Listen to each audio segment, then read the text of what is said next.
આજના પવિત્ર દિવસે આપણે સૌ જ્યારે પરમાત્માના વચનો સાંભળવા ભેગા થયા છીએ ત્યારે આજની મંગલ પર્વની શુભ શરૂઆત કરતા આપણે સૌ શાસનની રક્ષા એની ઉન્નતિ થાય, સારું સારું ભગવંતો એમનું સ્વાસ્થ્ય નિરામય બને અને સર્વ આરાધકોની આરાધના જે પણ એમના મનના ભાવ હોય એ આરાધના સફળ બને એના માટે આપણે સૌ કોઈ 12 નમસ્કારનું અવસર કરીશું. 12 નમસ્કાર.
બે ભાઈઓ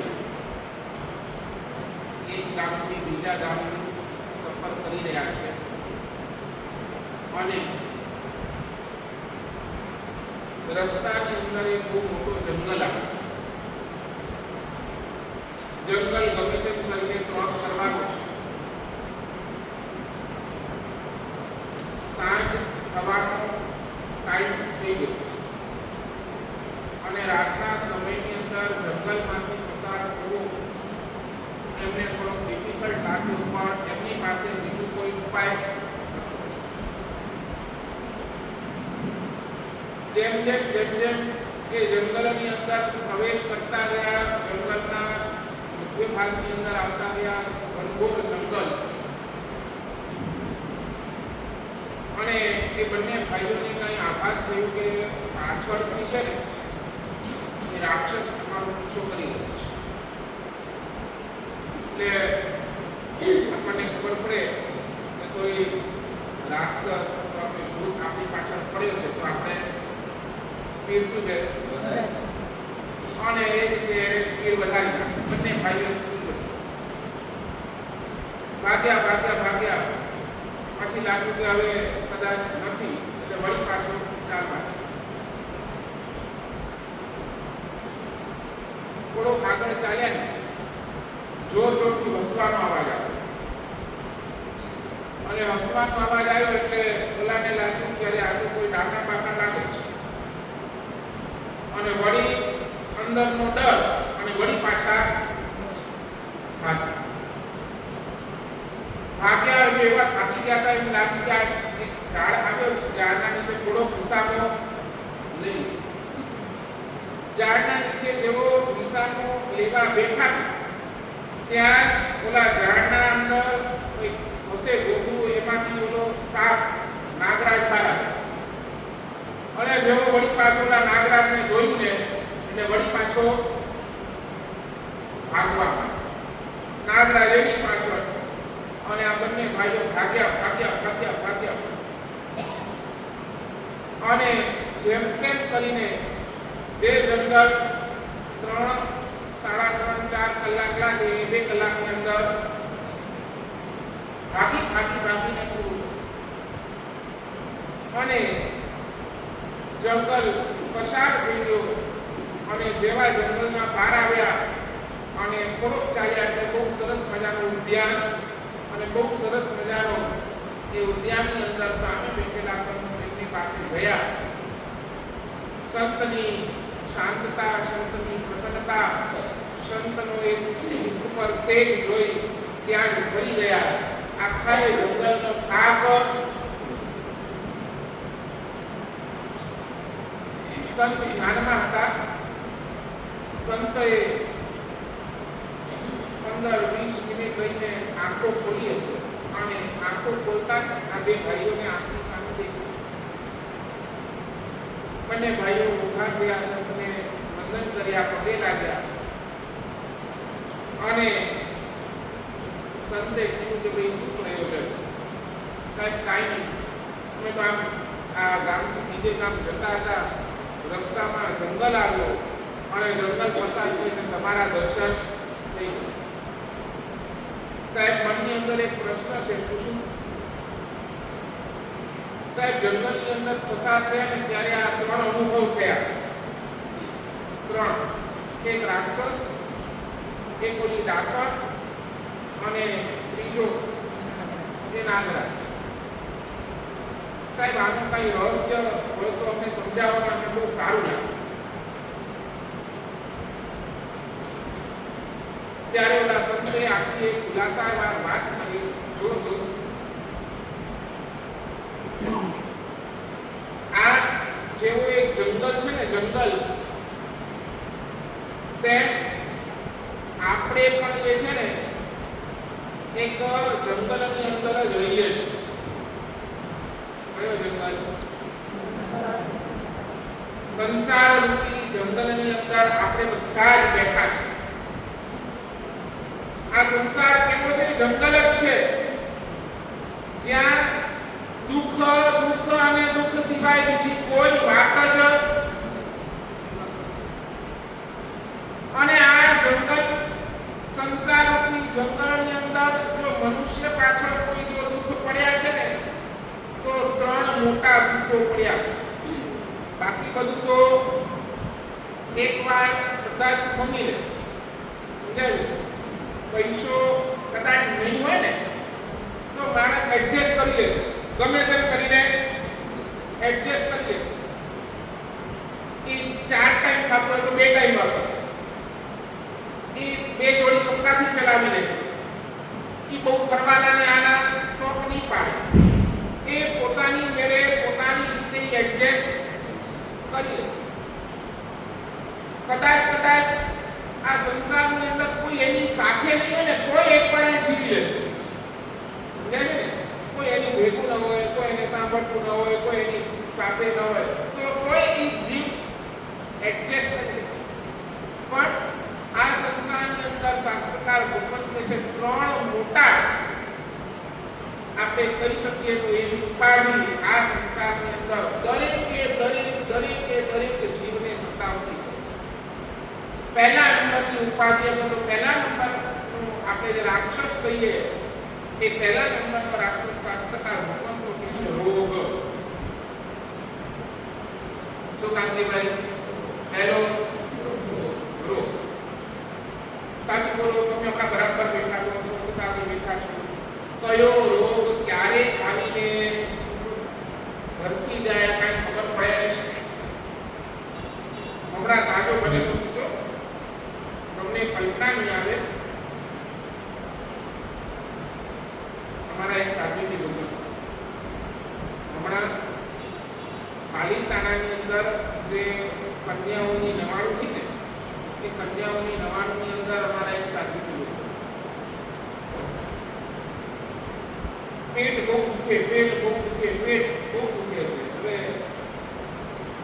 જે મોટા માણસ છે ને કે કદાચ પચ્યો નહીં હોય, કદાચ કોઈ ગેસ થઈ ગયો હશે, કદાચ ક્યાંક કોઈ મરડો થઈ ગયો હશે, એની બધી ઈલાજો ત્યાં કરી. પાલિતાણા જેવું નાનકડો ગામ, ત્યાં ડોક્ટરો છે, પણ પછી કેવું તપાસે પછી કે ઠીક છે પેટમાં ગેસ છે, પેટમાં આવું છે, બધું છે. અને સાધુજી ભગવાનને ગમે તેમ તો ચેન ન પડે. પેટ દુખે, કાંઈ વાપરવાનું થાય નહીં, કાંઈ ન થાય, આમ કાંઈ આનંદ પ્રસન્નતા રહે છે. 99 તો પૂરી થઈ. 99 પૂરી થયા બાદ સાધુજી ભગવંતોએ વિહાર કર્યો. એનું ચોમાસું જે સ્થળે હતું ત્યાં સાધુજી ભગવંતોએ વિહાર કર્યો. રસ્તામાં તાવ આવે. જો તાવ આવે ને તો શું કરીએ છીએ? ડોક્ટરને બતાવીએ કે સાહેબ સૂર્ય આપ્યા, લઈ લીધી ડોલો અને સાધુજી ભગવંતે પણ એમ જ કર્યું. દવાઈ લઈ લીધી કે ક્રોસિન કે ડોલો જે કોઈ લઈ લીધી અને વળી પાછા વિહાર તો ચાલુ. એક દિવસ તાવ, ગોળી લીધી તોય કાંઈ આરામ નહીં. બીજા દિવસે ગોળી લીધી તોય કાંઈ આરામ નહીં. ત્રીજા દિવસે ગોળી લીધી તોય કોઈ આરામ નહીં. પછી બધાએ છેલ્લે કહ્યું, રાજકોટ પહોંચ્યા સાધુજી અને બધાએ હવે તો ડૉક્ટરને બતાવ્યું. ડૉક્ટરે બધી ડૉક્ટર પાસે જાય પછી પહેલે બધા લોહીનું ટેસ્ટ ને ફલાણું ટેસ્ટ ને MRI ને CT ને જે તમારી ભાષામાં કોઈ બધું જ કરાવે. અને આવું બધું કરાવ્યા બાદ કે સાધુજી ભગવંતોને કહેવામાં આવ્યું કે ભાઈ આ સાધુજી ભગવંતને બહુ મોટો રોગ થયો છે. લગભગ એમને પેટનો કેન્સર છે. તો શું કાંઈ જ નથી, ઉંમર કાંઈ બહુ મોટી નથી, પણ મારે તમારે કહેવાનો ભાવ શું છે? આ રોગ છે ને જીવને ગમે ત્યારે ગમે તે સમયે કયો રોગ ક્યારે આવી અને ઉભો રહી જાય આપણને કાંઈ ખબર પડતી નથી. અને એ પણ પહેલા બીજા સ્ટેજથી સીધો ચોથા સ્ટેજ થાય છે. એટલે આ શરીર છે, આ શરીરની અંદર રોગ ગમે ત્યારે આવી શકે છે. રોગથી બચવાના તમે ઘણા ઉપાય કરો, કેટલીય મથામણ કરો, પણ આખર તો આ રોગ આપણા ઉપર હાવી થઈને જ આપણે ભાગવાનું કરીએ હોય છતાંય રોગ આ ફેરવો. આનાથી આપણે બચી શકતા. બીજા નંબરનું ડાકણ. બીજા નંબરની ડાકણ એ છે વૃદ્ધ અવસ્થા. આવે છે ઘણા એવા નસીબવાળા હોય જેને ના આવે, બાકી લગભગ બધાને આ વૃદ્ધ અવસ્થાના દર્શન કરવા જ પડે છે. આફ્ટર 50, આફ્ટર 60 હવે આમ લાગે કે હવે વૃદ્ધ અવસ્થા, હવે હાથ કામ નથી કરતા, પગ કામ નથી કરતા, ને આંખો કામ નથી કરતી, કાનથી સંભળાતું નથી. સમજાય છે? જવાનીના જોશમાં બધું જ કરી લઈએ, પછી જ્યારે વૃદ્ધ અવસ્થા આવે ત્યારે ખબર પડે કે આ તો બહુ સમય બહુ કઠણ છે. એટલે બીજા નંબરની અંદર વૃદ્ધ અવસ્થા અને ત્રીજા નંબરની અંદર શાસ્ત્રકાર ભગવંત કે છે ત્રીજો એ નાગરાજ આપણા સામે આમ ફળ મારીને બેઠો છે, એ છે મૃત્યુ. મૃત્યુ ગમે તે ક્ષણે, ગમે તે પળે, ગમે તે સમયે ક્યારેય પણ આવી શકે છે. ઘરની અંદર આ કોળિયું આમ લીધું હોય ખાવા માટે અને અહીંયા સુધી આવ્યો અને હાર્ટ એટેક આવીને માણસ રસ્તા ઉપર ચાલતા હોય અને પાછળથી કોઈ ગાડી ઠોકી જાય અને માણસનો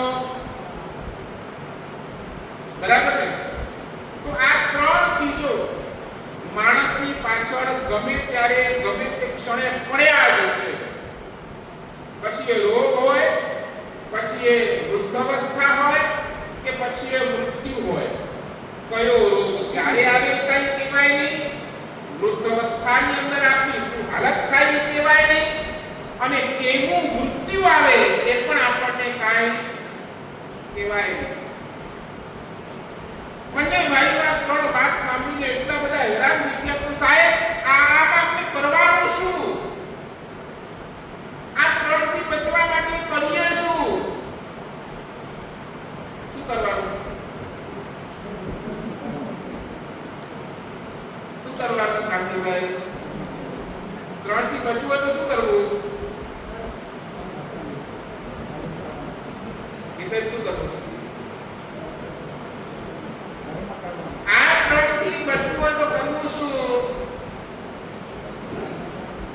ચાલો બીજી વાત કરું. પહેલા કહીએ તો આ ત્રણથી બચી શકો એમ છો? ત્રણથી બચી શકો એમ છો? મૃત્યુને તમે કહી શકો પાછળ જા, હમણાં મારે મરવું નથી. ત્રણથી આપણે બચી શકવાના નથી. ત્રણ આવીને જ રહેશે. કયા સમય આવશે, શું થશે આપણને પણ ખબર. એટલે ભગવાન કહે છે આવા ઘનઘોર સંસારની અંદર, આવા સંસાર રૂપી જંગલની અંદર એક જીવ કામ કરે. ત્રણથી બચાતો નથી. ત્રણ આપણી પાછળ પડ્યા જ છે. ગમે ત્યારે આપણો ભરવો લઈ લેશે. શું કરવું? શું કરવું? તો એક જ કામ છે, જીવ ધર્મની આરાધનાની અંદર લાગી જાય. જેટલી તારા જીવનની અંદર ધર્મની આરાધના હશે, જેટલી તારા જીવનની અંદર પરમાત્માની ભક્તિ હશે, જેટલી તમારા જીવનની અંદર ગુરુ ભગવતની ભક્તિ હશે, જેટલા તમારા જીવનની અંદર પરમાત્માના વચનો સાંભળેલા હશે, તો આ પરમાત્માના વચનો શું કરી શકશે? તમને રોગ આવશે ને તો એ તમને સાંત્વના આપશે. તમારા જીવનની અંદર વૃદ્ધાવસ્થા આવશે ને તો એ તમને છે ને એ આ પરમાત્માના વચનો શું કરશે? તમને થોડી ધીરજ આપશે. અને જ્યારે મૃત્યુનો સમય આવશે ને ત્યારે પણ આ જ પરમાત્માના વચનો આપણને સમાધિનું કામ કરશે. એટલે જીવ તારે શું કરવાનું? તારા આખા જીવનનો સાર શું?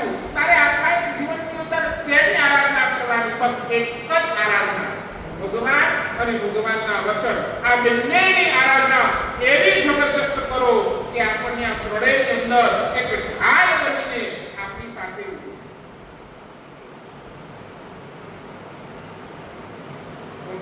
ઘણી વાર પૂછું, આજ સુધી છે ને આપણે બધાએ આ શરીરની ચિંતા ઘણી કરી. 24 કલાક આપણે જે આપણો સમય આપ્યો ને કોના પાછળ આપ્યો?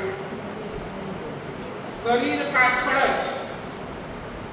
24 કલાક આપણે સાચવ્યો તો કોને સાચવ્યું? સવાર ઉઠીને એમ કે ઘસ્યો હતા. શું કામ?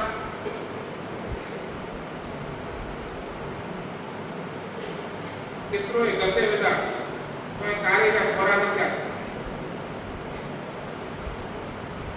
કેટલું એ આપણે આ શરીર પાછળ મથામણ કરીએ છીએ. ભગવાન કહે છે હવે આ શરીરને છોડી ક્યાંક તમારા આત્માનો વિચાર કરો. ઘણી વખત કહું કે આપણે છે ને આમાંથી તમે કેટલાય વાસણ ઘસ્યા હશે ને કેટલાય વાસણ ઘસતા જોયા પણ છે, બરાબર? વાસણ ઘસો તો એનો સાચું કહું, બહારથી વધારે મહેનત કે અંદરથી વધારે મહેનત? સમજાય છે? આપણે ઘણી વાર કહીએ કે થાળી ધોઈને પીધું, તમે બહારથી વધારે થાળી ધોવાની મહેનત કરવી પડે કે અંદરથી? કેમ અંદરથી? કેમ અંદરથી?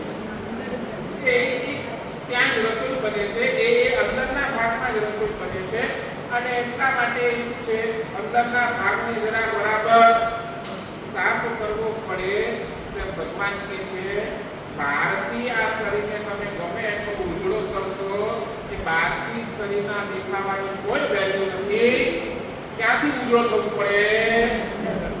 અંદરથી. જ્યાં સુધી જીવ ઉજળો નથી થતો, અંદરથી તમારું મન જ્યાં સુધી સ્વચ્છ નથી થતો, અંદરથી તમારી આત્મા જ્યાં સુધી શુદ્ધ નથી થતી, ત્યાર સુધી આ બધી જ માથાકૂટ વિરળ. એટલે જીવ, તું પહેલા છે તારા આત્માનો વિચાર. આ તને સંસારની અંદર જન્મ પડ્યો છે, મનુષ્યનો ભાવ પડ્યો છે, પરમાત્માનો ધર્મ પડ્યો છે. તારા શરીરની ચિંતા કરવા નથી મળ્યો. કોની ચિંતા કરવા મળી છે? તો તારા અંદરના મહિલાની ચિંતા કરવા મળી છે. અંદરના આત્માની ચિંતા કરવા માટે આ ભાવ મળ્યો છે. શરીરની ચિંતા તો બીજા બધા ભોગની અંદર ઘણી કરી. અરે હું કહું, નરકની અંદર પણ જીવ જ્યારે ગયો ને ત્યારે આ શરીરની ચિંતા. તિર્યંશ ગતિની અંદર જીવ ગયો ને, પુત્રો બિલાડોને કાંઈ પણ થયો ને તો એ શરીરની ચિંતા. દેવ ગતિની અંદર પણ જીવ ગયો ને તો ત્યાં કોની ચિંતા? શરીરની ચિંતા. અને મનુષ્ય ગતિની અંદર આવ્યો તોય જરૂરી છે. શરીરની ચિંતા પણ કરવી પડે, પણ શરીરની ચિંતા શેના માટે? શરીર મારો સ્વસ્થ રહેશે તો હું ધર્મની આરાધના સરસ કરી શકીશ, એના માટે શરીરની ચિંતા કરો તો વહેલું. બાકી મારે હરવું છે, અહીંયા જવું છે, ત્યાં જવું છે, આ ખાવું છે, તે પીવું છે, અને એના માટે તો તમારા શરીરની સ્વસ્થતા રાખશો તો શાસ્ત્રકાર કહે છે કે જે રીતે અનંત 84 ના ચક્કરની અંદર આપણે ભર્યા હતા, વળી પાછા એ જ રીતે અનંત 84 ના ચક્કરની અંદર આપણો આવાગમન ચાલુ.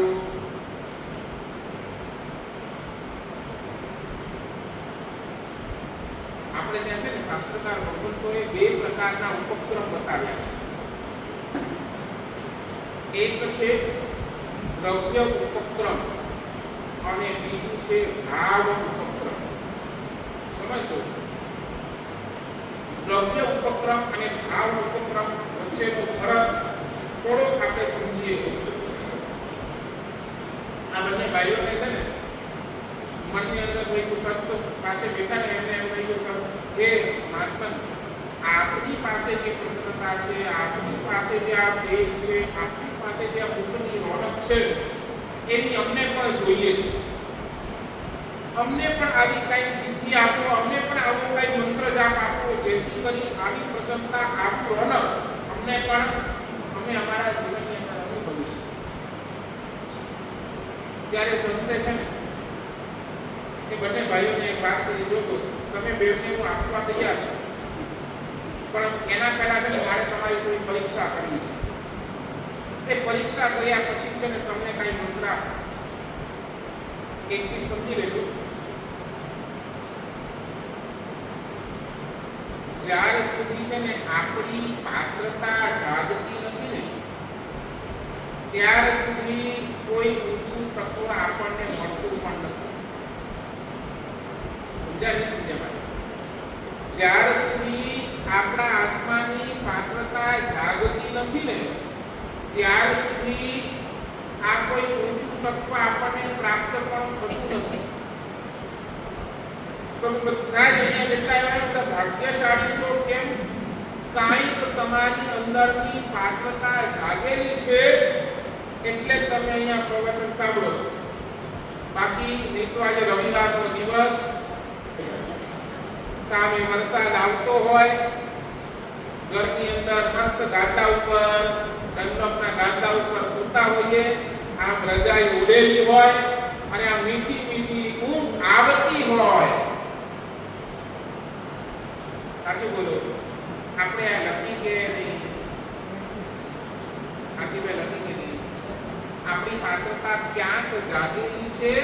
એટલે છે ને આપણને આ સાંભળવા મળે છે.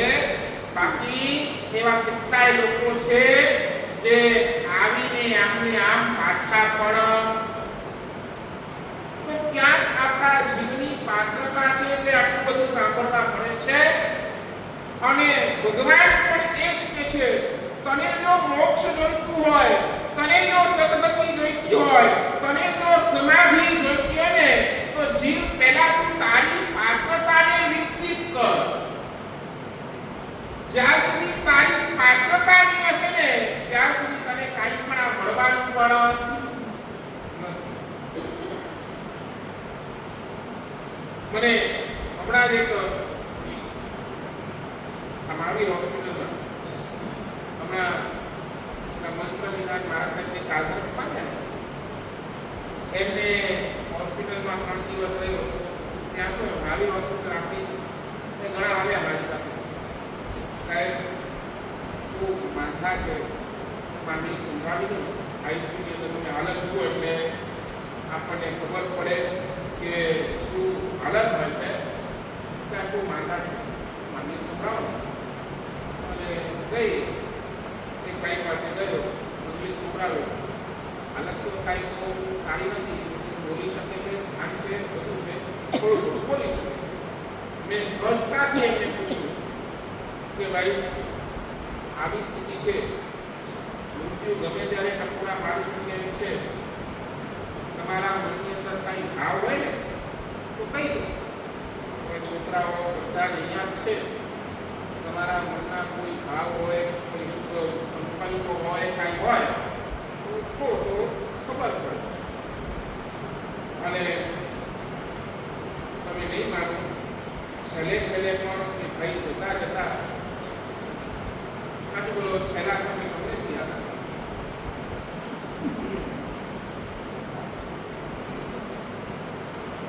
તમને શું યાદ આવે? તમને શું લાગે છે? આપણે ખાલી કલ્પના કરીએ, આપણે છેલ્લી ઘડી છે, પણ એ વખતે આપણા મનની અંદર શું હશે? એ વખતે નકારે છે. ભાઈને પૂછ્યું શું ઈચ્છા છે? સાહેબ આમ તો બીજું બધું બરાબર છે, ઘર છે, પરિવાર છે, બાકી બધું જ બરાબર છે, પણ સાહેબ આ ભાઈની હૃદયની ઈચ્છા, સાહેબ મારા છે ને નાના ભાઈ સાથે મારા અણબોલા છે, કોઈ ઝઘડો ક્યાંક કોઈ થઈ ગયો છે. સાહેબ મારે છે ને છેલ્લા જતા પણ એ ભાઈ સાથે છે ને ઈચ્છાની વિપણન કરવું છે. આ થઈ જાય ને તો મારું કામ થઈ ગયું. એનાથી વધારે મને કાંઈ નથી થયું. એ ભાઈના શું છે હૃદયના શબ્દો હતા. મેં પરિવારવાળાને બોલાવ્યો, મેં કીધું કે જાઓ આપણા નાના ભાઈ જે છે એમને બોલાવી લાવો, ને હમણાં એની સાથે જે પણ અબોલા થયા હોય એની હમણાં ઈચ્છા વિપણન કરી દો, જેથી આ જીવ બિચારો સમાધિ પામી શકે. આ છેલ્લા શબ્દ સાચું બોલો. અને એ જ હોસ્પિટલની અંદર બીજું જેવું કેસ, એને પણ મેં પૂછ્યું કે ભાઈ બોલ છેલ્લી ઈચ્છા શું? મારા સાહેબ બાકી તો મળે બરોબરાય મળે ભોગ પે કરો, છેલ્લે વેંદે પણ મૂકી આવ્યો કે તો એક કપ ચાય લેવી લે ને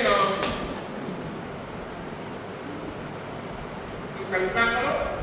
છેલ્લી સમય છે, ડોક્ટરે બધું કઈ ખાવાની ના પાડી છે, આમ જવાની સ્થિતિ છે, સમજી લેજો. આ બધું ચાલે છે અને એ વચ્ચે એ ભાઈને છેલ્લે પણ સેના ચસ્કા થયો, ચાય જોઈ. મેં કીધું બાપા ચાય એને પહેલા પીવડાવો, નહીં તો ક્યાંક ઓલો ચાયના બાગાનની અંદર કોઈ વનસ્પતિ તરીકે બિચારો જન્મશે. સમજાય છે મારી વાત? તો જ્યાર સુધી આપણી પાત્રતા નથી આવતી ને ત્યાર સુધી આવું પણ આપણને સૂઝવાનો. એટલે ભગવાન કહે છે એક જ કામ કરો, તમને આ મનુષ્ય ભવ મળે છે ને એક જ કામ કરો, તમે તમારી પાત્રતાનો એટલો બધો વિકાસ કરી દો કે સામે ચાલીને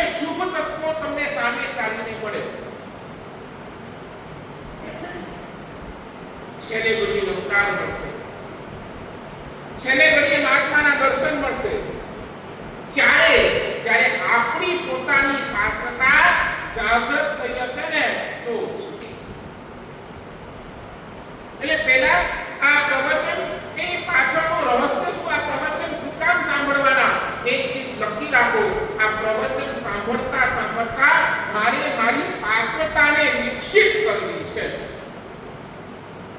હું એટલો બધો પાત્ર બની જાઉં જેના થકી મને બધા જ શુભ તત્વો આવીને મળે. હજુ તો ગૌતમ સ્વામી છે ને ભગવાન પાસે ગયા નથી. ભગવાન સ્વયં ચાલીને ગૌતમ પાસે આવ્યો. ભગવાનનું કેવલના મહાવીર સ્વામીનું કેવલ ઋજુવાલિકા નદીની કાંઠે છે, બરાબર? ત્યાં સમોવસર મંડાય બધું ત્યાં થયું, બરાબર? ગૌતમ સ્વામી ગયા છે ઋજુવાલિકા? નહીં. કોણ ગયું? ભગવાન. એ ગૌતમ સ્વામીની પાત્રતા એટલી બધી જોરદાર હતી, ભગવાને ત્યાંનો સમોવસરણ ડિઝોલ્વ કર્યો અને ત્યાંથી વિહાર કરીને આ અંબાપાપુરી નગરની અંદર આવ્યા ગૌતમ નેતા. સમજાય છે મારી વાત? સમજાય છે? ભગવાન સામે ચાલીને ગૌતમ પાસે ગયા. પછી ઠીક છે, ગૌતમ ગયો, એ અહંકારની અંદર ગૌતમ ગયો અને પછી વિનય મૂર્તિ બની ગઈ. પહેલા કોણ આયા? હજી તો ચંડ કૌશિક ભગવાન પાસે ગયો. ચંડ કૌશિકને તારવા કોણ ગયો? ભગવાન સામે ચાલીને ચંડ કૌશિકને તારવા ગયા અને ઓલાએ તો ભગવાન ઉપર પણ ડંખ માર્યા અને છતાંય પરમાત્માએ કરુણા કરી. કારણ એ જીવ પાત્ર હતો. એની પાત્રતા પૂર્વના ભોગોની અંદર એની પાત્રતા એટલી બધી વિકસિત કરેલી હતી કે જેના કારણે ભગવાન સ્વયં એને તારવા માટે ગયા. બોલો ચંદનાના દ્વારે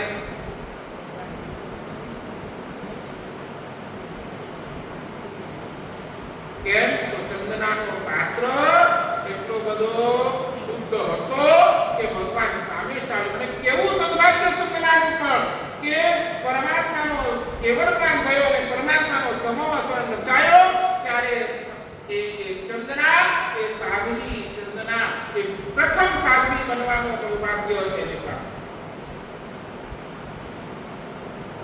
સાચું બોલો, આપણને પણ આવશે અંદર આટલી આપણી પાત્રતા કરી કે નહીં? તમે આમ કોન્ફિડન્સથી કહ્યું તો નહીં, ગમે તેમ થાય આવશે, ભગવાન આવશે. મને તો છે ને ઘણી વખત તમે જ્યારે ભક્તિ કરતા હો, તમે ક્યાંય કોઈ સ્તવન ગાતા હો ને ત્યારે મને આમ થાય, થોડોક વિચાર થાય, બોલો હમણાં સ્તવન કહું, પ્રભુ આવશે ને લઈ જાશે, હે તારી કૃપા વરસાવ, સિદ્ધ શિલાએ મને તેરા બોરાવજો. બોલો પ્રભુ. તમને લાગે છે એમ પ્રભુ આવશે?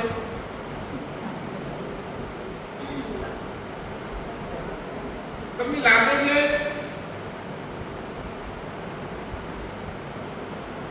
ક્યારે આમ હૃદયથી આમ નહીં દ્રઢ બોલી? મીરાને ખબર છે,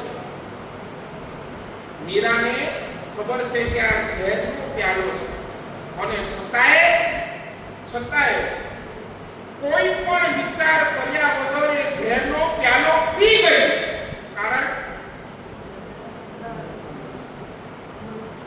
એને 100% ખાતરી હતી નહીં મારો કાનો આવશે જ.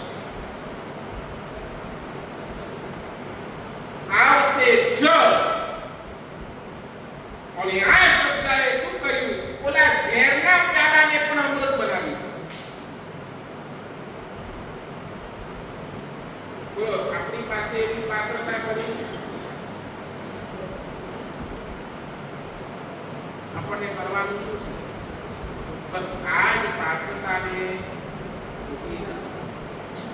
આ સાંભળતા સાંભળતા ક્યાંક આપણું મન, ક્યાંક આપણા મનની અંદર એક વિચાર આવો ઝબૂકી જાય કે નહીં, આ કરું છું એ ખોટું છે, આ કરું છું એ બરાબર છે. બસ આ સમજણ જે દિવસે આવી જશે ને, એ દિવસે આપણું કામ થઈ. અને એટલે ઓલા સંતે આ બંને ભાઈઓની પરીક્ષા કે પાત્ર કોણ છે, કોને અપાય ને કોને ન અપાય, એના માટે તમે પરીક્ષા. આ બંને ભાઈઓને કીધું કે દોસ્ત એક કામ કર, આ જંગલની અંદર કરો, આ ઉદ્યાન જે છે એની અંદર કરો, અને તમને લાગે ને મારા માટે શું જરૂરી છે, મારા માટે મારી સાધનાની અંદર શું જરૂરી છે, એવી એક વસ્તુ આ ઉદ્યાનમાંથી લઈને આવો. અને મને ભાઈઓ નીકળ્યા જંગલ ગોતે છે, અરે ઉદ્યાનની અંદર ગોતે છે, ક્યાંક ફળ છે, ક્યાંક ફૂલ છે. અને ચાલતા ચાલતા પેલા ભાઈને છે ને નદીનો સરસ મજાની નદી દેખાય, એ સરસ મજાની નદીની અંદર આમ સ્વચ્છ પાણી, અને સ્વચ્છ પાણી દેખાયું, અને એ સ્વચ્છ પાણી એક નાનકડા આવા પત્રોનો પાંદડાનો નાનકડી એવી વાટકી કરી અને એની અંદર એ પાણી લઈ અને મહાત્મા પાસે આવે. અને બીજો ભાઈ પણ આમ ગોતતા ગોતતા ગોતતા એ દેખાયો, એને બહુ ઘણા બધા પાંદડાઓ નીચે પડેલા જોયા. ક્યાં હવે આ સંત છે, એને તો ક્યાં ખાવા પીવાની કોઈ બહુ એની લાલસા હોતી નથી, ક્યાં એમને સુગંધ ભાગ કરાય એના માટે કાંઈ બહુ ઇમ્પોર્ટન્ટ હોતી નથી. તો એણે શું કર્યું કે બધા જ પાંદડાને ભેગું કરી અને કાંઈક એવી રસી વગેરેથી બાંધી અને એની છે ને એક સરસ મજાનો એક નાનકડો આસન તૈયાર. અને બંને આ સંત પાસે ગયા અને પેલા મોટાએ પાણી આપ્યું અને નાનાએ આસન આપ્યું. તમે પૂછો ચાલો બેમાંથી સંત કે મંત્ર હોય કે આરાધના હોય, બેમાંથી કોને આપ્યું? પહેલું જે પાણી લાવ્યો એને કે બીજો જે આસન લાવ્યો એને? તમારા હિસાબે કોને પાણી લાવ્યો એને? કેમ?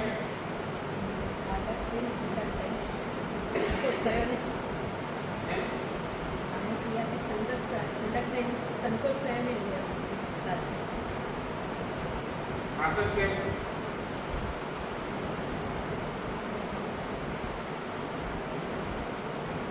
સંતે છે ને બંનેની આમ જોઈ એટલે મોટાને છે ને પૂછ્યું કે ભાઈ આ પાણી શું કામ લાગ્યું?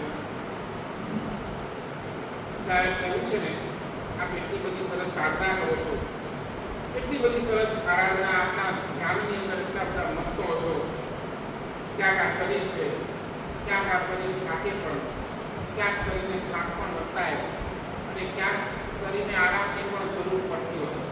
અને આવી આરાધના કરતા કરતા ક્યાંક છે ને તમને ક્યાંક કોઈ ઝોકું આવી જાય, તમારી આરાધના અટકી જાય, તમારી આ સાધના અટકી જાય, તો એના માટે છે ને આ પાણી લાવ્યો છે. કામ સાહેબ માથું કાપીમાં પાણી છાંટજો આંખ ઉપર અને તમારા પ્રમાદને છે ને શું કરજો દૂર. એટલે પહેલા તો એવું લાગ્યું કે આ પાણી એના માટે બોલાવ્યું. અને બીજાએ કીધું કે ભાઈ બોલ હવે તું આ આસન શું કામ લાવ્યો છે, પાંદડાનું આસન? એ સંતે કીધું કે ભાઈ મોટા ભાઈએ કીધું કે ભાઈ જો સાહેબ આ કેવું છે, આ ઉદ્યાન છે, આ ઉદ્યાનની અંદર પવન આવે, ખૂબ ઠંડી થાય, તમને હવે બીજા કોઈને તો આ મહત્વ નથી, પણ તમને ખૂબ ઠંડી લાગે અને તમારા સાધનાની અંદર વિક્ષેપ પડે એના કરતાં શું કરો, આ આસન છે ને, આસનને નીચે બિછાવી નાખો, એના ઉપર બેસીને તમે સાધના કરી શકો એના માટે આ આસન બનાવીને લાવ્યા. હવે બોલો, સંત કોને આરાધના કરો?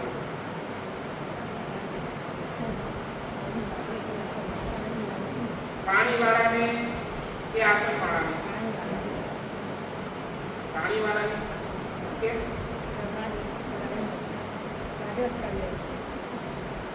પાણીવાળાને કેમ ને આસનવાળાને કેમ નહીં?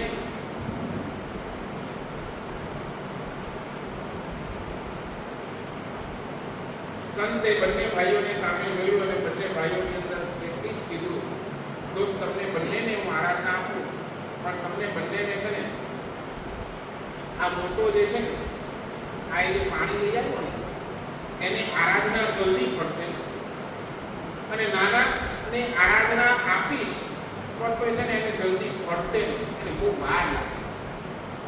તો કે ભગવાન કેમ આમ બંને અમારા બંને પ્રત્યે આમ પક્ષપાત કેવો? તો કે પક્ષપાત નથી, જે હકીકત છે એ સાચું કહું છું. આ મોટાએ છે ને મારા શરીરની ચિંતા ન કરી, મારા આત્માની ચિંતા કરી.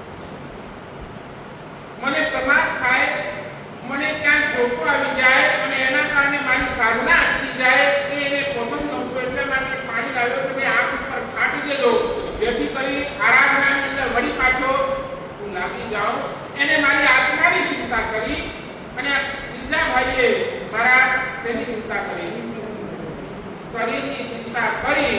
એટલા જ માટે મોટાને આરાધના જલ્દી પડશે અને નાનાની આરાધના પડશે ખરી પણ મોડી પડશે.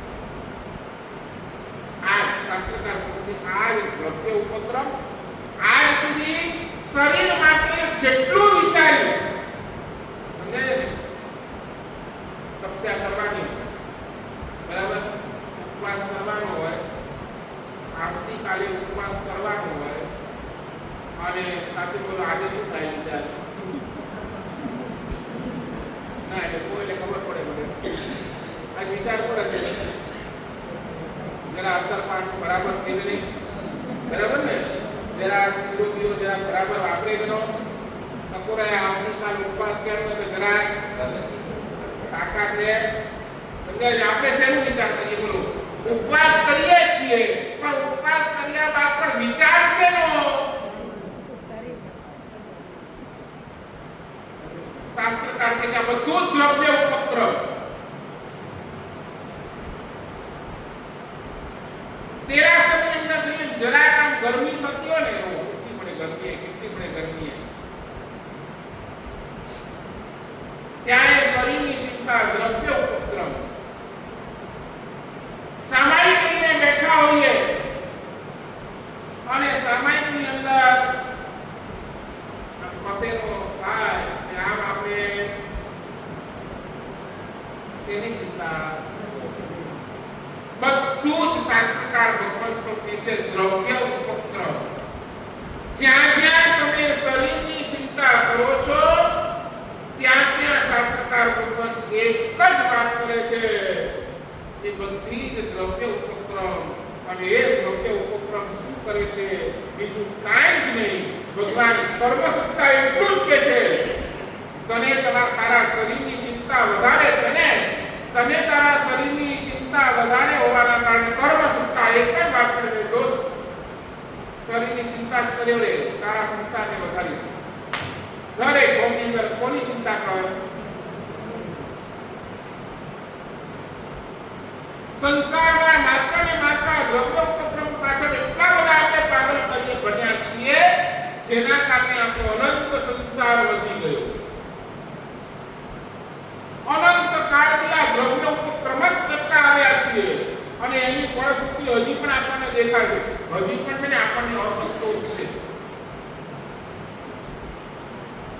હજી પણ આપણને સંતોષ નથી અને અસંતોષ છે એટલે હજી દુઃખ ઊભું જ છે.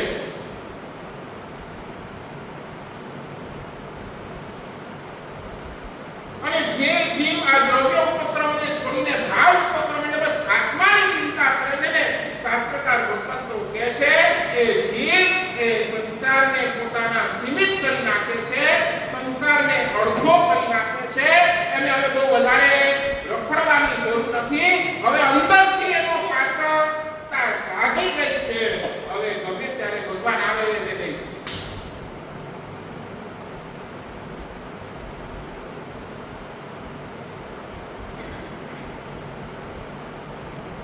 તો મારા ગુરુદેવ છેલ્લે સાંગલીની અંદર હતા, તકલીફ થઈ અને હોસ્પિટલની અંદર આઈસીયુ વિપિનભાઈ, તમને ખબર છે ગુરુદેવ બોલતા નથી. ડોક્ટર આવ્યા, ડોક્ટરે મારા સાહેબને પૂછ્યું ગુરુદેવને કે ભાઈ ક્યાંક દુખે છે, ક્યાંક કંઈક થાય છે? કાંઈ જવાબ ના. ડોક્ટર શું એ આપણા પછી ડોક્ટર હતા અને અમને બોલાવ્યા કે મારા સાહેબ બોલે નતા, મારા સાહેબ કંઈ જવાબ નથી આપતા. તમે પૂછો તો અમને ખબર પડે કે કાંઈ દુખતું હોય કંઈક તો અમે એ રીતે ટ્રીટમેન્ટ કરીશું. અમે અંદર ગયા, જેવું સાહેબ પાસે આવ્યા, સાહેબે કેટલા લખ્યા કે નિરાશા કોઠી બનો, હું કે ભગવાનને દર્શન કર્યા, હું તો ભગવાન માટે કોઠી બનો.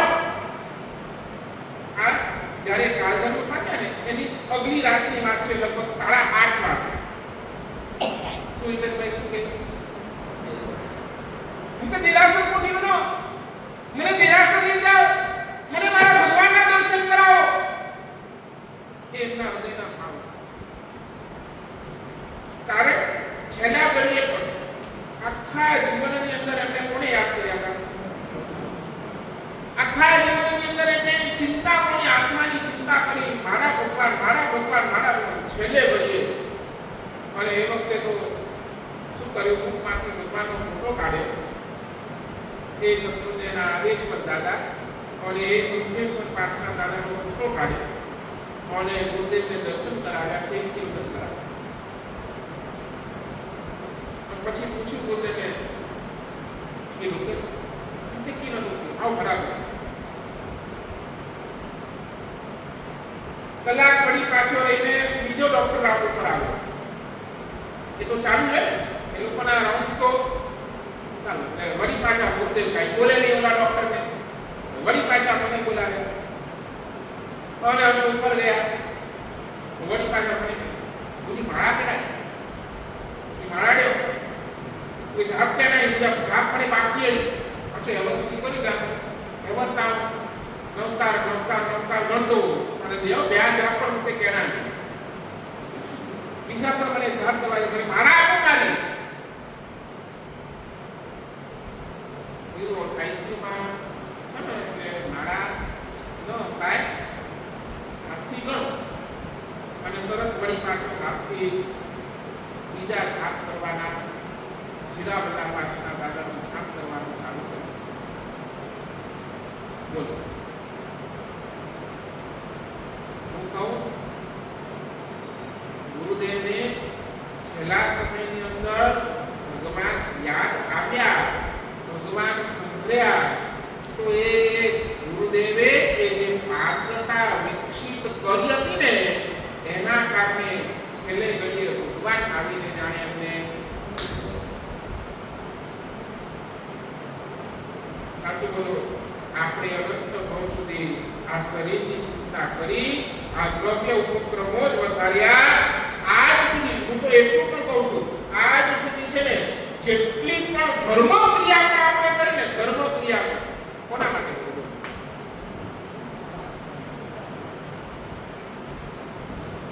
મારો સંસાર સુધરી જાય, મારું શરીર સ્વસ્થ રહે. સમજાય ને? નહીં સમજાય? ઘણા છે ને ઉપવાસ કરે ને, ઉપવાસ પણ શું કામ કરે ખબર છે? ચેક ખબર ને વજન જરા કરે વધી ગયું, થોડો ઉપવાસ કરે કે એકાંત વર્ષ તક કરે કે એટલે કરતી નહીં. સમજ્યા મારી? તપસ્યા પણ કરી તો શેના માટે કરી?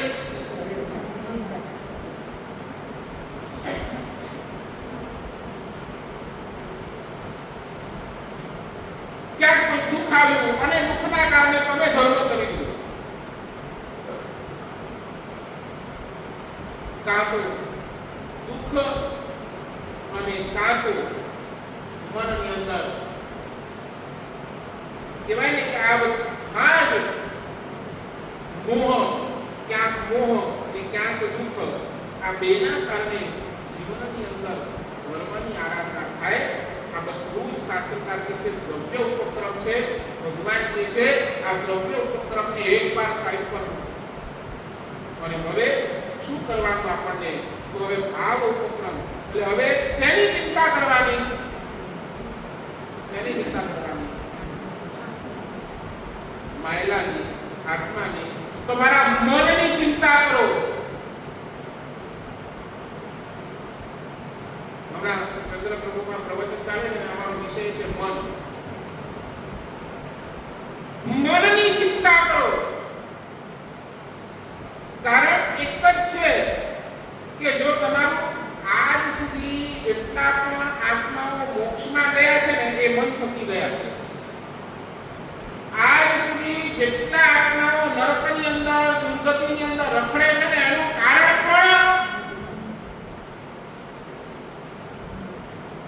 ઉમા સ્વાતિજી મહારાજ ચોખ્ખું લખી દીધું, મન એવ મનુષ્યાણાં કારણં બંધ મોક્ષયોગો.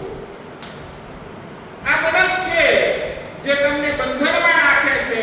આ મન જ છે જે તમને મુક્ત પણ કરી શકે. એટલે પહેલી ચિંતા કોની કરો? ભગવાન કહે છે મનની કરો.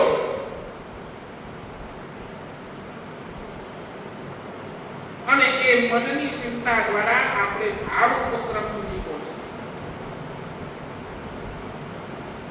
કેવી રીતે આપણે આ ભાવ ઉપક્રમ સુધી પહોંચીશું? કેવી રીતે એ પરમાત્માના હાર્દ સુધી આપણે પહોંચીશું?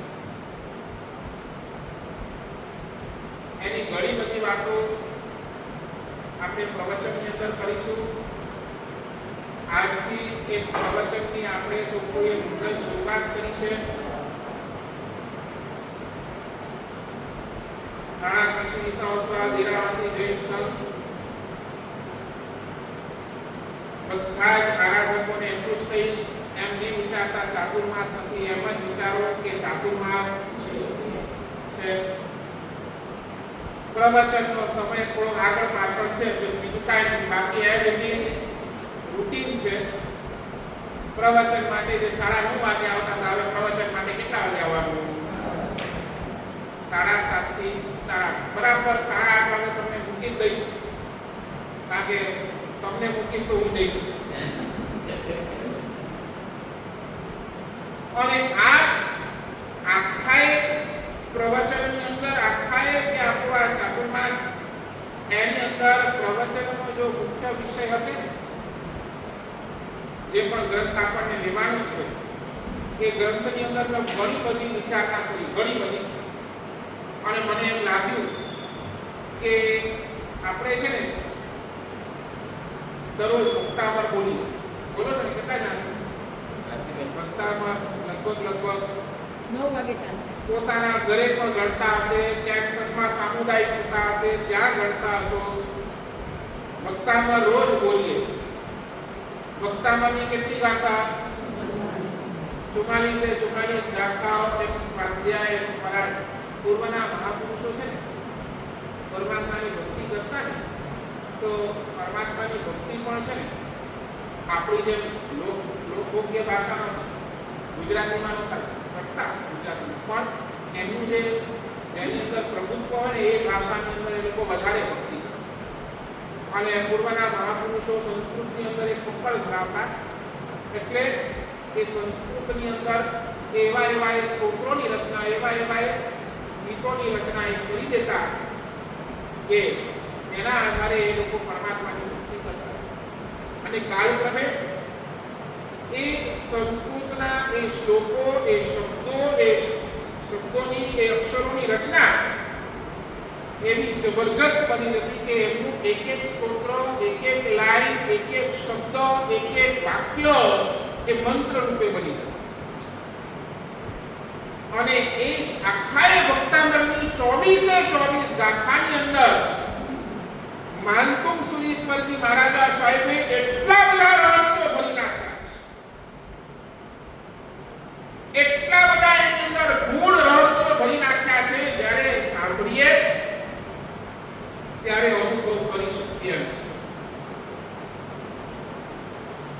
એક એક ગાથાની અંદર આપણે જેને બે રીતે ચાલશે. આપણે જે મેં હમણાં પણ કીધું, સંસાર લઈને બેઠા છે. સંસારની અંદર શરીર છે, પરિવાર છે, તમારો વ્યવસાય છે, બધું જ છે. આ શરીર સ્વસ્થ રહેશે તો ક્યાંક તમે ધર્મની આરાધના વિશેષ કરી શકશો. એ ભાવથી લઈને પૂર્વના મહાપુરુષોએ આ ભક્તાવળની દરેકે દરેક ગાથાઓ સાથે વિશિષ્ટ એવા રિદ્ધિ મંત્રો જોડી નાખ્યા. વિશિષ્ટ એવા મંત્રોનું સંયોજન કર્યું. જેમ ભક્તાવળની એક્સપર એક્ઝામ્પલ ભક્તાવળની છઠ્ઠી ગાથા ને છઠ્ઠી ગાથા અલ્પ સુતમ સુતવતામ પરિહાસ ભાનમ ત્વદ ભક્તિ રેવ મુખરી કૃતે બલાનમ. એ ભક્તાવળની છઠ્ઠી ગાથાની અંદર શાસ્ત્રકારે ભગવતોએ મહાપુરુષોએ શું કર્યું કે આ ભક્તાવળ એ પરમાત્માની ભક્તિથી શું થાય કે આપણી બુદ્ધિ નિર્મલ થાય. આપણી બુદ્ધિ કેવી થાય? નિર્મળ થાય. અને એ નિર્મળ બુદ્ધિ કોના પ્રભાવે થાય? તો એમાં સરસ્વતીના પ્રભાવે. એટલે શું છે? એને વિદ્યા સાથે જોઈન્ટ કરી. એટલે એનો પ્રભાવ કેવો? એ ગાથા ગણો તો સાથે સાથે તમને જે ભૂલવાની આદત છે, તમને જે વિસ્મૃતિ થવાની આદત છે, તમને જે ઘડી ઘડી આપણે અરે બોલી લો આ વિસ્મૃતિની આ જે તમારી આ જે આપણે કહે એક માઈનસ પોઈન્ટ છે એને દૂર કરો. અને એને દૂર કરીને અને આપણે સાથે સાથે આપણા મનને ધીરે ધીરે નિર્મળ કરે. આપણા મનની અંદર જે ખોટા વિચારો આવે છે, આપણા મનની અંદર નેગેટિવ થોટ્સ આવે છે, એ બધું આ છઠ્ઠી ગાથાના પ્રભાવે દૂર થાય. તો બીજી ભાષાની અંદર આ આખો ભક્તામાં રોજની એક ગાથા દેશવા આખો ભક્તામાં. એટલે શરૂઆતની અંદર અહીંયાથી તમને ભક્તાંકરનો જે મૂળ મંત્ર છે આપણે એ પ્રદાન કરીશું. અને રોજ એ મૂળ મંત્રનું 3 વખત જ જાપ. પ્રવચન શરૂ થતા પહેલા 3 વખત જાપ. પછી એક ગાથા લેવાનું. એક ગાથાનું આખું એ વિવેચન. આ ગાથાની અંદર શું રહસ્યો ભર્યા છે? વક્તામર પ્રણત મૌલી મણિ પ્રમાણ. એ માનતુમ સુરીશ્વરી મહારાજા સાહેબે એક ગાથાની અંદર શું રહસ્યો ભર્યા છે, શું આપણને એ પરમાત્મા ભક્તિ તરફ લઈ જવા માટે કેટલા બધા પ્રેરિત કરે છે. ત્યાં લખે ભગવાનની ભક્તિ કરનારો ભક્ત અમર જ હોય. શું લખ્યું? પહેલો જ શબ્દ શું મૂક્યો? ભક્તામર. એટલે એની સંધિ વિચ્છેદ કરો ને, ભક્ત અમર. તો ભક્ત કેવો? ભગવાન તારા શરણે આવેલો ભક્ત ક્યારે દુખી જ નહીં. એ હંમેશા રાજી, હંમેશા અમર. એ વિશેષણ આપ્યો છે. અને એવો એ અમર ભક્ત ભગવાન તારા ચરણે આવ્યો છે. એક એક ગાથાઓનું રહસ્ય સમજીશું. એ રહસ્યની સાથે એક એક ગાથા સાથે જોડાયેલો એ રુદ્ધિ મંત્ર, જોડાયેલા એ બીજ મંત્ર, એની આરાધના કરી આપણે છે ને એના દ્વારા બીજી ભાષાની અંદર કરીએ તો આપણે આપણા જીવનને, આપણા આત્માને, આપણા મનને બીજી ભાષા તમારી ભાષામાં તો આપણે હિલિંગ કરીશું.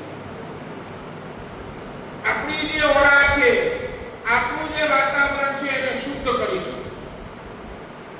અને એના માટેનો બેસ્ટ ટાઈમ આ સવારનો સમય બરાબર 7:30 થી 8:30 વાગ્યાના સમયની અંદર આવું સરસ મજાનું 44 દિવસ સુધી તો તમારે રોજ આપણે એક એકના રહસ્યો સમજીશું.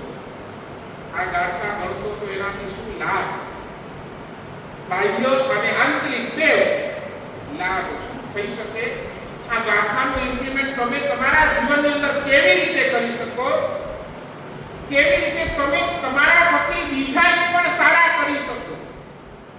સમજાય છે ને? કોઈ તકલીફમાં છે કોઈને તકલીફ છે, કોઈને પીડા છે, તો આ ગાથાના જાપ દ્વારા તમે પણ બીજાને પણ શું કરી શકો? એક સાંત્વના આપી શકો, એક હીલ કરી શકો, એવી તાકાત આ ભક્તામણના એ 44 દિવસના આપણા આખા અધ્યાયની અંદર આપણે આગળ વધીશું. એને આપણું દેરાસર એનું નામ પણ તમે શું આપ્યું છે? વૃષભ ભક્તામણ જીનાલય. બરાબર ને? 44 ગાથા, 44 ગાથાના અર્થો ટૂંકમાં ખાલી ગાથાની તો એ ગાથાનો અર્થ અને એની સાથે જોડાયેલો એક યંત્ર, એ યંત્ર એના પણ રહસ્યો, આ બધું જ રહસ્ય, એની એક ગાથાઓનો રહસ્ય, યંત્રોનો રહસ્ય, મંત્રોનો રહસ્ય, બધાનો પ્રકાશ આપણે 1 કલાકની અંદર મૂકીશું. એટલે દરેક અને એના જ માટે હમણાં મેં બેકગ્રાઉન્ડ કર્યું છે. હવે જે 4-8 દિવસ ચાલશે ને, એક બેકગ્રાઉન્ડ ચાલશે કે કેવી રીતે આ ભક્તામર ગણવાનું, શું ભાવ મારા હોવા જોઈએ ભક્તામર ગણતા. એક ભક્તામર જ નહીં, બીજી પણ આરાધના કરતા મારા શું ભાવ હોવા જોઈએ, અને એ ભાવની ટુકડી આપણે આખી આરાધના કરીશું. એ મંગળ શુભકામના સાથે શ્રી સંઘની અંદર આ વખતે પૂજ્યપાદ અચલ ગચ્છાધિપતિ આચાર્ય કલાપત સાગર સુરેશ્વરજી મહારાજા સાહેબે આખાએ ભારતભરના અચલગત હિન્દ સંઘોની અંદર એક જ તપની જાહેરાત કરી છે. આવતા વર્ષે ગંતાણી મહાતીર્થે અન્યમ સલાકા પ્રતિષ્ઠા અને ગંતાણી મહાતીર્થ 20 વિહરવાણ જેનો સિમંદર સ્વામી 20 આજના સાક્ષાત હાજરા હજુર એવા તીર્થંકર પરમાત્મા સિમંદર સ્વામી 20 જિનાલય 25 જિનાલય અને 20 વિહરવાણની અન્યમ સલાકા પ્રતિષ્ઠાનો એક શુભ કાર્ય, અને એ શુભ કાર્ય એને સૂક્ષ્મ બળ મળે, એ સૂક્ષ્મ તાકાત મળે, એના માટે 20 વિહરવાણ જીન તપ એની આરાધના દરેક અચલગત જીન સંઘોની અંદર ગોઠવાયેલી છે. તો આપણા શ્રી સંઘની અંદર પણ એ જ આરાધના, એ જ તપની આરાધના આપણે પણ સંતોએ અહીંયા કરીશું. 20 દિવસ એટલે 40 દિવસનો તપ, એકાંતરા ઉપવાસ, 1 દિવસ ઉપવાસ, 1 દિવસ બેસવું, 1 દિવસ ઉપવાસ, 1 દિવસ બેસવું. એમાં એક પણ છઠ નથી, છઠ એટલે શું ને, એક પણ બે ઉપવાસ નથી, એક પણ અઠમ નથી, બંને નથી, ખાલી એક ઉપવાસ અને પાળવું, એક ઉપવાસ અને બેસવું. આ રીતેની સિસ્ટમ છે. તો જેને પણ આ તપની અંદર જોડાવવું હોય તો નામ લખાવજો. પહેલું સવારની પહેલી નૌકા એટલે પહેલું પારનું બેસવું હશે એ શ્રી સંતના રસોડે કરાવવામાં આવશે. એ રીતે લક્ષ્ય રાખજો અને વધારેમાં વધારે સંસ્થાની અંદર આ તપની અંદર આપણે સૌ જોડાઈએ, પ્રવચનની અંદર જોડાઈએ, બીજી બધી જ આરાધનાની અંદર આપણે સૌ જોડાઈએ. આપણે ત્યાં અહીંયા રવિવારના દિવસે બાળકો માટે સ્પેશિયલ રવિવારના મોટાઓને મારી ત્યાં આવવાનું ચંદ્રપંચ, અને બાળકોને બધાને તમારા ઘરના બાળકોને એટલે ફેમિલી શિબિર થઈ જશે. મોટાઓ મારી પાસે આવો, બાળકોને અહીંયા મૂકી દેજો. અને અહીંયા એક સરસ અમારા નાના મહારાજ માર્ગની ગ્રામ સાગરજી, જેમની નાના બાળકોને સંભાળવાની અંદર માસ્ટરી છે. નાના બાળકોને એટલું બધું રમાડે, એટલું બધું એ લોકોને રમતા શીખવાડે, અને એટલી બધી એમની માસ્ટરી છે. તો નાના બાળકોની શિબિર એ આપણે અહીંયા આ જ હોલની અંદર રહેશે. તમારા નાના બાળકોને પણ એની અંદર મોકલવાનું ખાસ લક્ષ્ય રાખજો. બરાબર? એ રીતે આપણું આયોજન છે. આવતીકાલે બરાબર કેટલા વાગે? 7:30 થી 7. જે ઓફિસે જતા હોય, જે દુકાને જતા હોય, એમના માટે તો આ સમય બહુ અનુકૂળ છે. બધા જ આ સમયની અંદર આવી અને પ્રવચનનો બધા લાભ લેવો એ શુભકામના જીનાના બોલો શ્રી ઋષભદેવ સ્વામી ભગવાન.